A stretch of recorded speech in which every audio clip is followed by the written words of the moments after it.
In fact, Anshul Saigal is back with us. Anshul, can you hear me now? I can hear you, Aisha. I hope you can hear me.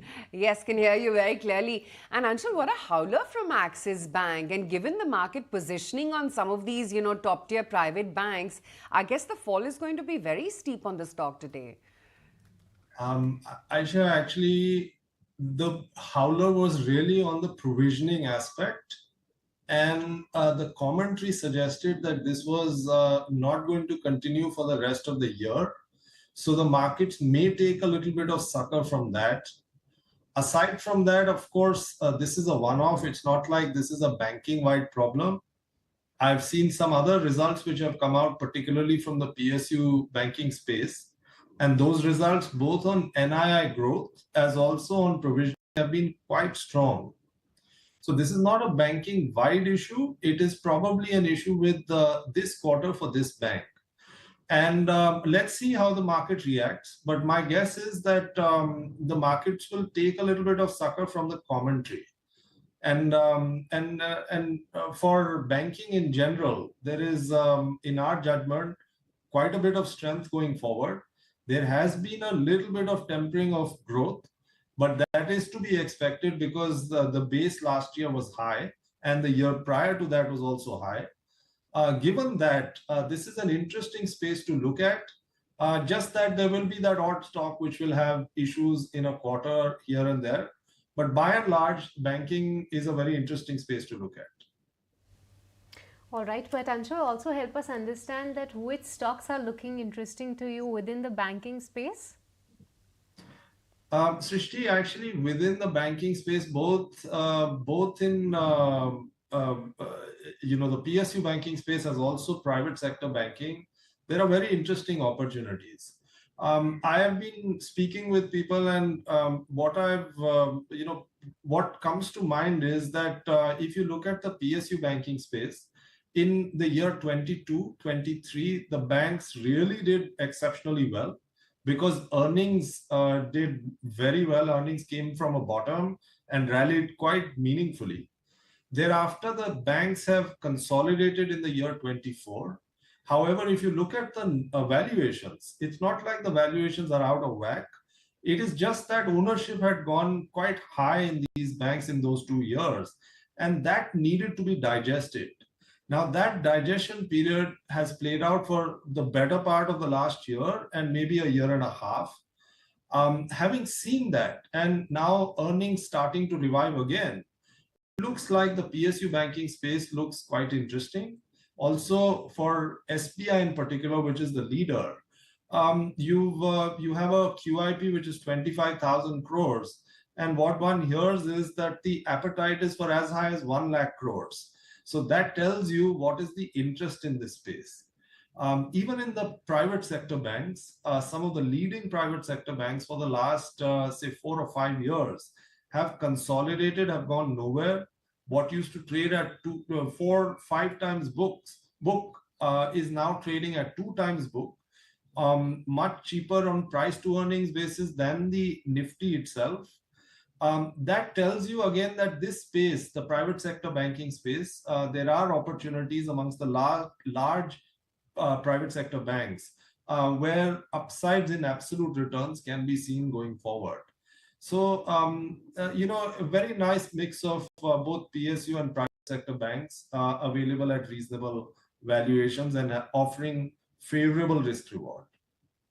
Okay, so that's the take on some of those counters Anshul is liking from the entire banking space. While we are talking about banking, and we have seen a weak set of numbers coming in from Axis Bank for the first quarter, wherein both profit and NII have come in lower than what the analysts were penciling in. Asset quality has also taken a dip. Varun is joining us with what the brokerages are making of these numbers, and have there been any revisits to their stance, Varun? Definitely. So after the numbers, many of the brokerage houses have actually cut their overall earnings estimate for the bank for going ahead FY26 and 27.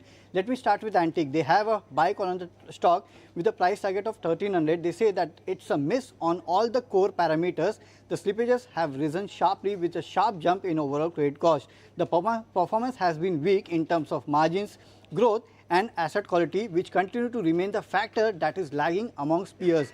Also, they say for the re-rating of the stock, it remains contingent that the overall company delivers better growth, better asset quality, and the overall credit cost should actually decline going ahead.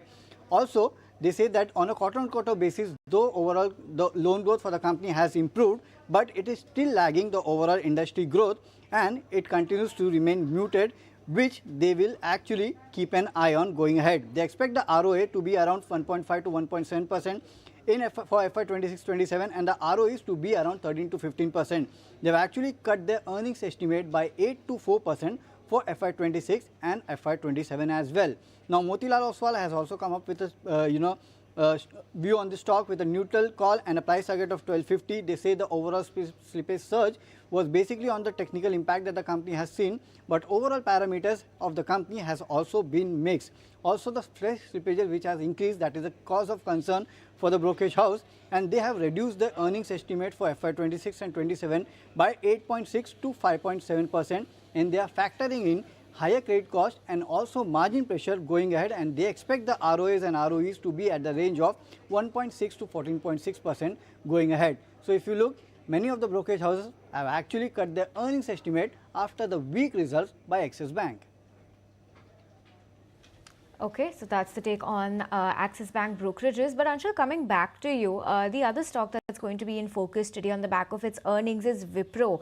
Now, contrary to what we've seen along the IT pack so far, numbers have been largely weak. Wipro has not been all that bad. Do you believe that this could be the outperformer in the overall IT earnings this time around?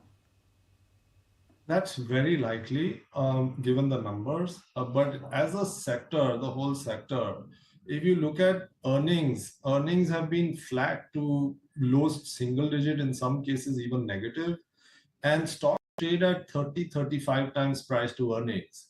That is not a good mix, at least not for people who want to make absolute returns.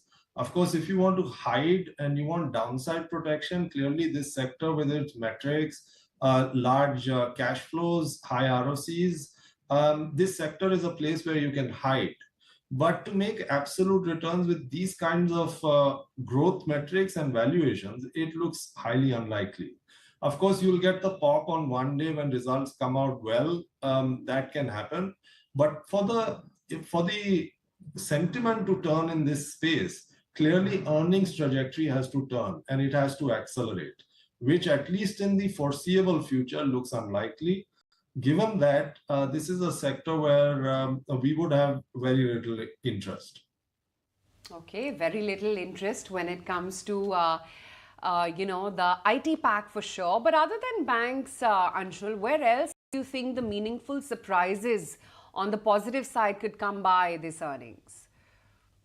Aisha, in the NBFC space, I think that what has happened is government and RBI have realized that for growth to come, the last mile has to get liquidity.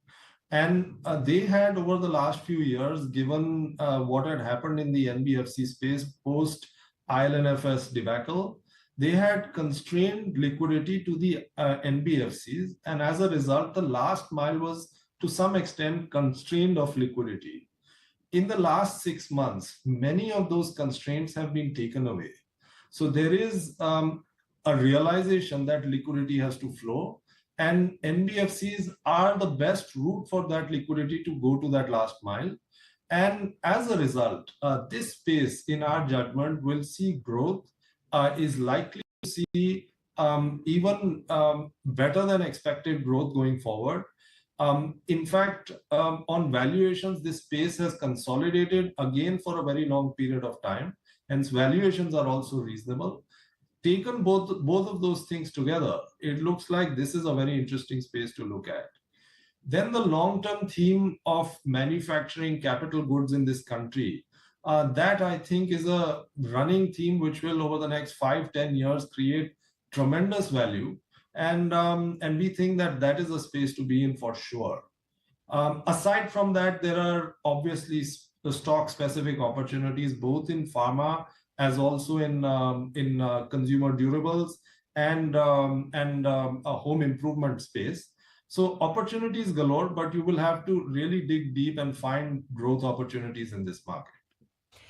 But Anshul, many are warning against the valuation some of these defense stocks are sitting at. What is your own sense whether it's they're priced to perfection right now, and should one look at booking profits at least partially here?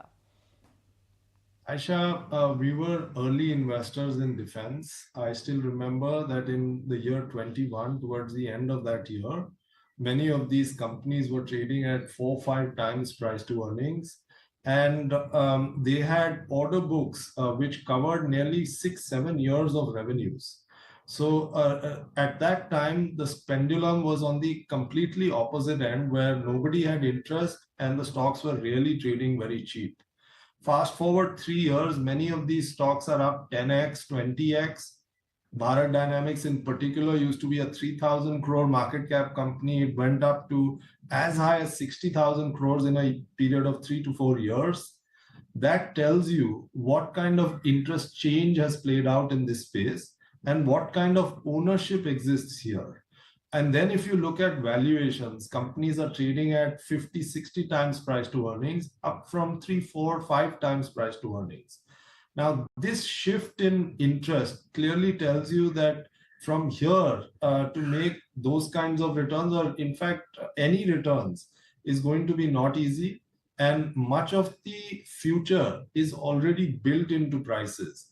So one would have to be very cautious at this time before entering into this space. Of course, there will be that odd stock where you will find opportunity, but on a sector-wide basis, ownership is high, expectations are high, and that's not a very good setup to make absolute returns going forward. So we would be tempered in this space at this time.